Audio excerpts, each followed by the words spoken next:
Hello, everybody. My name is Brett Baker, and I am coming to you from Denair, California, which is in the central area of California. I am in my second, actually, it would be third semester of the Ag Idea Consortium Ag Education Masters through CSU Chico. Today, I'm going to be talking to you about my selection for my early philosopher presentation.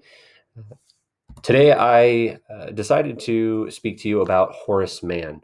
Horace Mann is an individual who has developed his name in education, specifically public education, for hundreds of years now, beginning by his time as a young individual. Horace Mann was someone who was challenged by education. He always was digging for more.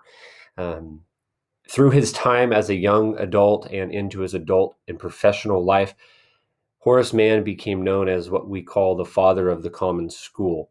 Now, the common school specifically talks about his efforts in Massachusetts in the 1837 timeframe of fighting for and advocating for a free and public education. And we'll get more onto that topic in just a moment.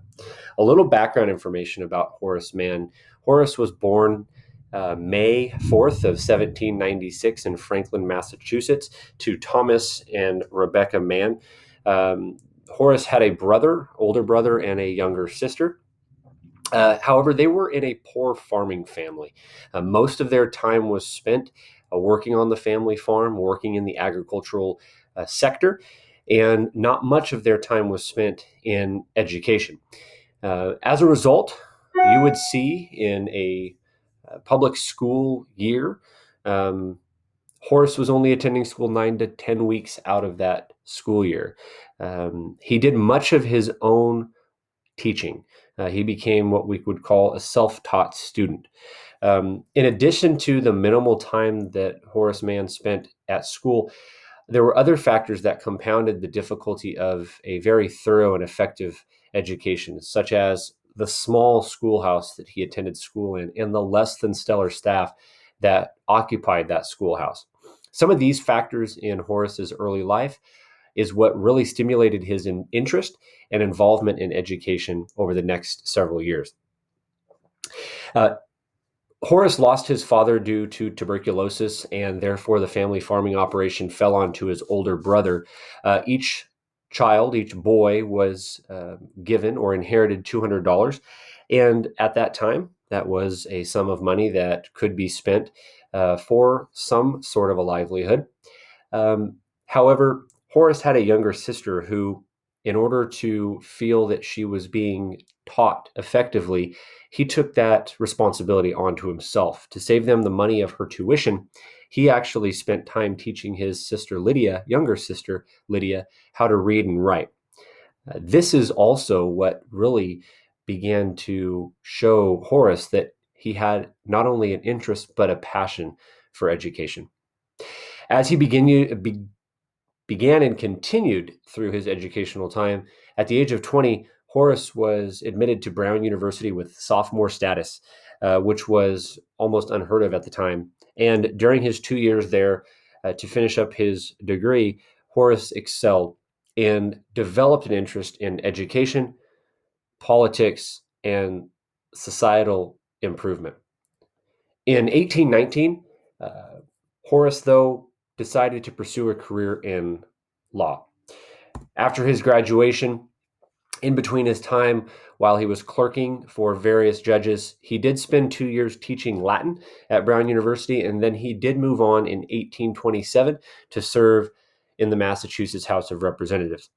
One of his key accomplishments during that time, from 1827 to 1833, was the big push for the first state hospital system for the mentally insane.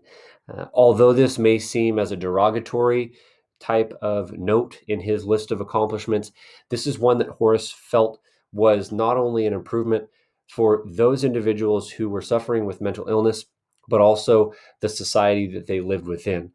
This was viewed more as a rehabilitation effort rather than a derogatory segregation for Horace specifically.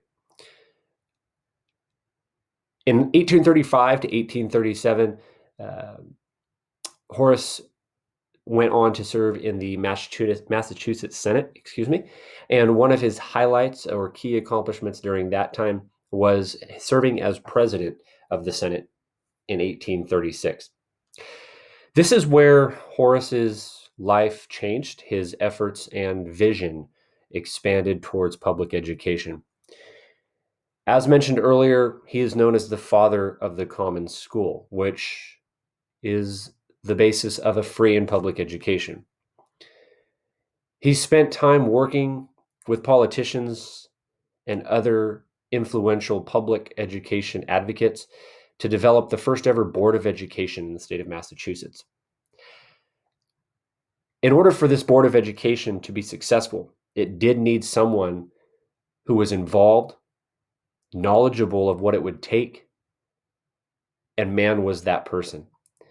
Horace Mann went on to serve for 11 years, compiling 12 formal reviews for the Board of Education, and those reviews stemmed from 6 very, very passionate points of education that Horace Mann had developed. And we'll cover more on those in just a moment. Fast forwarding past his time serving with the Board of Education as the secretary, Horace actually did go on to serve 2 terms in the U.S. House of Representatives, and then closing his educational career as the president of Antioch College in Yellow Springs, Ohio. But first, before we get to that point, I do want to cover those 6 principles of education that were so passionate of Horace Mann's. He left a lasting impact on public education, and like I mentioned, these 6 principles were at the forefront of that impact.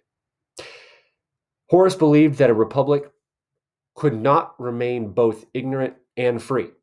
You must have access to universal popular education. And in order to have that universal popular education, it must be paid for, controlled, and sustained by the very public that it serves. Furthermore, universal education must be provided in schools that embrace diversity of religion,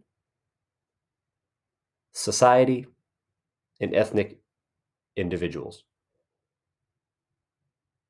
There will also must be a school with no religious influence. It must be free of religious influence and impact. Moreover, universal education must saturate the spirit, methods, and discipline of a free society. Horace firmly believed in this point. A free public education must be deeply rooted in the spirit, method, and discipline of a free society. And lastly, universal education must be provided by well-trained professional educators. This is a part of Horace's legacy that he invested many of his final years in developing the ideals and beliefs in individuals like you and I to become effective and impactful educators. An impactful quote during my research that I stumbled upon was one that I soon found to be reoccurring. You see, Horace Mann had developed an unknown type cancer that was aggressively attacking his body. And 2 months prior to his passing, Horace Mann spoke at a graduation ceremony for Antioch College. And he left the graduating class with this message: I beseech you to treasure up in your hearts these my parting words. Be ashamed to die until you have won some victory for humanity. These were Horace's last public words after developing a form of cancer that would eventually take his life. And I think they are very poignant words to sum up his life. From his very early days, he understood the value of education. He saw the gaps and the need for some of those gaps to be bridged. He was that early advocate in order to reach populations of society that may have a deficit, an inability in the classroom. He also understood that in order for a society to be free, it must be educated. A couple of things that stood out to me in closing during my research were some of his beliefs, and I just want to wrap up with this. Horace Mann believed that acquiring practical knowledge was acquiring power, and I found this to be very impactful. And it wasn't a quote of his, but rather an idea. And I think that is so important to understand as agricultural educators, because we provide our students with practical knowledge each and every day. Whether it be ag bio, ag earth science, ag chemistry, ag mechanics, vet science, food science, or any of our CDE events that we coach, any of our public speaking events that we coach. Those are practical skills that our students can take from their high school experience and move into their adult lives. Being someone who Horace Mann dedicated his life to be, and that was a contributing citizen in our society. And finally, another belief that I found from Horace Mann was that he believed knowledge was a form of justice in our democracy, in a true democracy. And I think there is no time better than today to understand just how important being educated and being an advocate for yourself and those around you is important. Thank you very much for your time today. I appreciate all feedback, and I look forward to hearing from you all in the very near future. Thank you.